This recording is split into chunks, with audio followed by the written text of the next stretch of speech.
ಏನು dairy milk chocolate buy one get one ಫ್ರೀನಾ?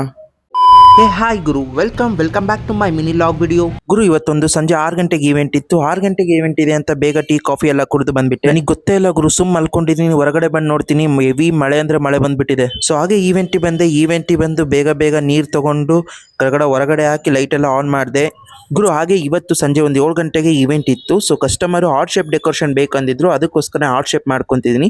And ಇನ್ನೊಂದು, ಇವತ್ತು ಬರ್ತಿರೋ ಕಸ್ಟಮರು ತುಂಬ ಫೇವ್ರೇಟ್ ಅಂತಲೇ ಹೇಳ್ಬೋದು. ಯಾಕಂದರೆ ಅವ್ರ ಹೆಸರು ಸುಷ್ಮಿತಾ ಮ್ಯಾಮ್ ಅಂತ. ಅವರು ಆನ್ಲೈನ್ ಯೋಗ ಕ್ಲಾಸ್ ಹೇಳ್ಕೊಡ್ತಾರೆ. ಸೀರಿಯಸ್ಲಿ ಗುರು, ತುಂಬ ಚೆನ್ನಾಗಿ ಹೇಳ್ಕೊಡ್ತಾರೆ. ಹಾಗೆ ಎಂಟ್ರಿ ಕೋಲ್ಡ್ ಫೈರ್ ಬೇಕು ಅಂದಿದ್ರು. ಎಂಟ್ರಿ ಕೋಲ್ಡ್ ಫೈರು ಮತ್ತು ವಿತ್ ಫೋಟೋಶೂಟು ಎಡಿಟಿಂಗ್ ಬೇಕಂದಿದ್ರು. ಸೊ ಎಲ್ಲ ರೆಡಿ ಮಾಡಿ ಇಟ್ಕೊಂಡಿದ್ದೀನಿ.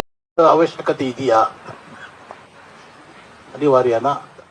ಸರಿ ಅಂತ ಕೇಕ್ ಆರ್ಡ್ರ್ ಮಾಡೋಕೆ ಬಂದಿದ್ದೆ. ಸಾರಿ ಕೇಕ್ ಆರ್ಡ್ರ್ ಮಾಡಿಲ್ಲ, ಮಾಡಿರೋದನ್ನ ತಗೊಂಡು ಹೋಗಕ್ಕೆ ಬಂದಿದ್ದೆ. ಏನು ಅರ್ಥವೇ ಆಗ್ತಿಲ್ವೇ ಈ ಕೇಸು? ಅದರಲ್ಲೂ ಅದಡಿ ರೋಡಲ್ಲಂತೂ ಇವತ್ತು ಟ್ರಾಫಿಕ್ ಅಂದರೆ ಟ್ರಾಫಿಕ್ ಇತ್ತು ಗುರು.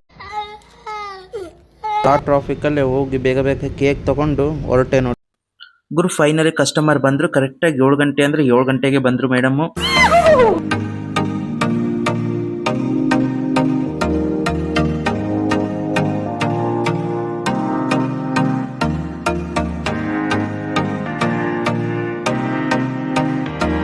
ತುಂಬ ಜನ ಕ್ವಶನ್ ಮಾಡ್ತಿದ್ರಲ್ಲ, ಎಂಟ್ರಿ ಕೋಲ್ಡ್ ಫೈರ್ ಅಂದರೆ ಯಾವ ಥರ ಇರುತ್ತೆ ಅಂತ. ಸೊ ಇದೇ ಥರ ಇರುತ್ತೆ ಗುರು. ಎಂಟ್ರಿ ಬರ್ಬೇಕಾದ್ರೆ 2 ಸೈಡು 35 ಸೆಕೆಂಡ್ ಸ್ಪಾರ್ಕಲ್ ಆಗುತ್ತೆ ಗುರು. ಹಾಗೆ ಪಿಂಟೋ ಕೇಕ್ ಬೇಕಂದಿದ್ರು. ಪಿಂಟೋ ಕೇಕ್ನ ಆರ್ಡರ್ ಮಾಡಿದ್ದೆ. ಸೊ ಬರ್ಡೇ ಸೆಲೆಬ್ರೇಷನ್ ಚೆನ್ನಾಗಿ ಆಯಿತು. ಓಕೆ ಗುರು, ಇದೇ ಥರ ಮುಂದಿನ ನೋಡಿದಲ್ಲಿ ಮತ್ತೆ ಸಿಗ್ತೀನಿ. ಇದು ನಿಮ್ಮ ಅನಿಲ್ ಲಾಗರ್ ವಿಡಿಯೋ ಆಗಿರುತ್ತೆ ಅಷ್ಟೇ.